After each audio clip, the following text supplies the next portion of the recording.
Hello Bio 107 students. This is a short video to show you how to take pictures using your phone camera.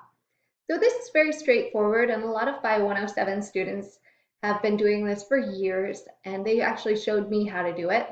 It's a little tricky at first depending on your camera, but once you get the hang of it, you can take lots of pictures.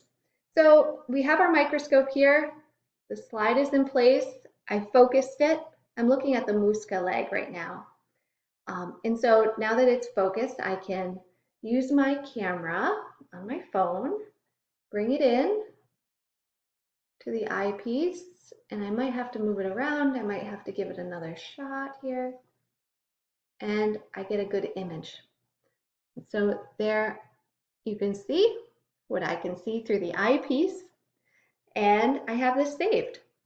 This is a nice alternative to sketching what you see under the microscope. If you would prefer to use your photographs instead of sketches for your lab reports, that is a fine alternative. If you can't get your camera phone to work, the sketches are what you should submit. So if you have any questions about that, send me an email.